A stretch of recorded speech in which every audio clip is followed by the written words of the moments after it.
Hi, Story Gordon again. Let's talk about program formats. In my world, I see 4 or 5 different program formats: presentations, speeches, seminars, workshops, emceeing, and if you want to stretch it a little bit, stand-up comedy. There are probably others, but those are the primary formats that I see and that I use on occasion. My strong suit has been seminars, training sessions, and I have a format for that. I also like to give speeches. I have a format for that. I also have made presentations. I have a different format for that. And my point is this: your perfect program format is elusive. Because as I said in an earlier clip, everyone in the audience is an audience. And everyone in your audience will be receptive to a different presentation style and delivery. What to do? It's simple enough. Think of yourself in the audience. If you're creating a speech, think about, what would I like to hear from me in this speech? How would I like to open it? What would I like in the middle? And how would I like to close it? The same with presentations, and the same with seminars, workshops, emceeing, or whatever. Let's talk about the speech. That's the format that many people see as primary. When I'm in an audience and a speaker is introduced, I want 5 things to occur for that speaker to have the maximum impact on me.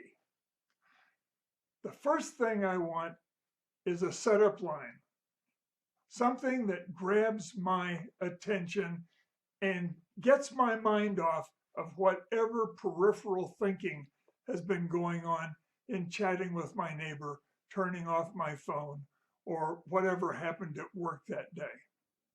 That setup line can be anything.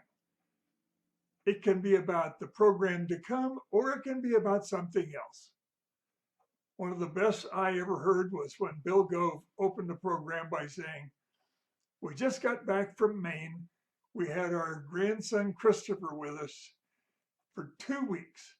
It rained every day, so he's for sale." Nobody in the room could endure that without saying, "Wait a minute, let's see what's coming here." So your setup line could be funny or not, but it must grab the attention of your audience. Because if you don't get the attention in the opening line, then it's going to be a while. And you may be well into your opening before the audience is paying attention. Which brings me to the opening, the second part in the speech. I believe the opening must establish 3 things, not necessarily in this order. First, the topic. What are you going to talk about? They want to know that. They want to know that early on. Actually, many of them will sit there and say, well, if that's what they're going to talk about, I'm not going to pay much attention. And others will say, wow, that's exactly what I want to hear. So the opening should include the topic, also establish your credibility. I've been speaking for 60 years. Think about it. Now, that doesn't mean I'm any good. But if I introduce myself, or I'm introduced, and the audience knows that I've been a serious speaker for 60 years, that establishes my credibility as an experienced speaker, someone worth listening to until they decide it's not worth it.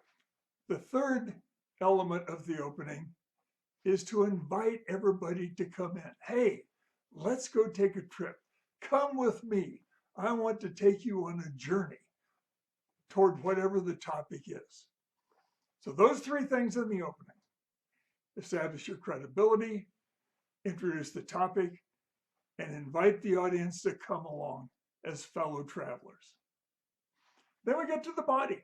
The body is actually the speech. Now, I like to use the method that many other professional speakers use. If I was going to talk about Ohm's law, now there's something to think about. Well, Ohm's law has three parts: voltage, current, and resistance. And what I would do in the body is that I would have a little mini speech on each of those subtopics. Something on voltage, what it is, how it's measured, etc. Something on resistance, what it is, how it occurs. Something on current, which is the result of the voltage applied across the resistance.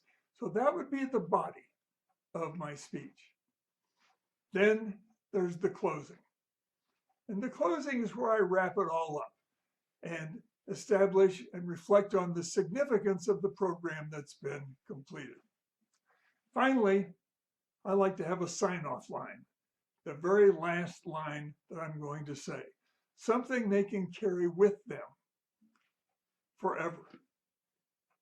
About 20 years ago, Bob Murphy closed a program to several thousand professional speakers. And he closed with this: every good speaker was once a bad speaker who kept on speaking.